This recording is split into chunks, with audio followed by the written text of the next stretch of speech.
If you walk through the streets of Thiruvananthapuram, you'll see a bustling, modern Indian city going about its daily business.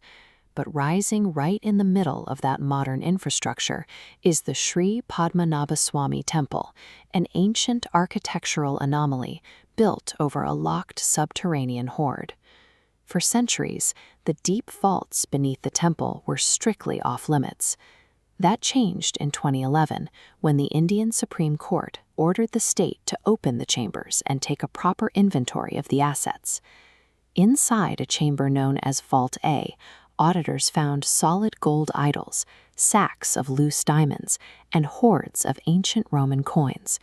The total estimated value of the contents reached $20 billion. This discovery placed the temple at the center of the largest known treasure cache in human history, changing the legal and political stakes for the region overnight. The auditors never finished their count. Deep underground, they hit a physical roadblock at Vault B, a jammed iron door with no latches or keyholes, decorated with two giant cobra motifs. Temple priests explained that the door was sealed with a nagabandham. They warned that forcing the iron open would unleash catastrophic floods or death upon the city. The discovery created a stalemate. On one side, a democratic government demanded a logical accounting of assets. On the other, traditionalists fought to protect a sacred boundary. The dilemma forced a modern legal system to decide how to handle a trillion-dollar hoard protected by a supernatural threat. To understand the wealth, we must see how it accumulated. For centuries, trade routes from Rome, Arabia, and China converged on the Kerala coast. This chart shows how that constant influx of foreign offerings grew into massive hoards over generations. The ownership of that hoard was settled in 1750 by King Martanda Varma, who performed a historic ceremony known as the Thripadi Danam. During this ritual, the king legally donated his entire kingdom and its wealth to the temple's deity. He stepped down from absolute power to assume a new role as a mere servant to the Lord. By legally transferring his kingdom, the deity, Lord Padmanabha, was transformed into the absolute, property-owning monarch of the wealth.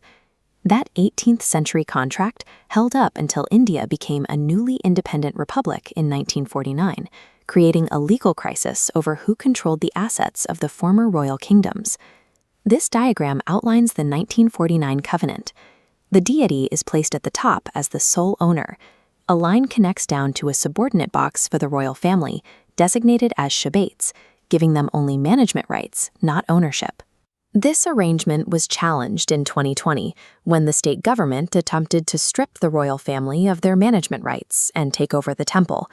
The Supreme Court ruled in favor of the royal family. They validated the deity's property rights and the family's Shabaiteship, effectively allowing modern secular law to uphold a centuries-old spiritual contract. Today, the physical protection of the temple relies on extreme modern security, utilizing armed commandos, hydraulic bollards, and constant video surveillance. Rationalists argue that the Nagabandhan curse functions as a psychological security system, designed by ancient engineers to deter looters from the kingdom's central reserve. Regardless of its origin, the system worked. That door successfully survived centuries of rival empires, colonial rule, and modern bureaucracy without ever being breached. The Supreme Court of India now serves as the modern security system for Vault B, proving that even in an age of hyper-modernity, human law can still choose to leave room for the sacred.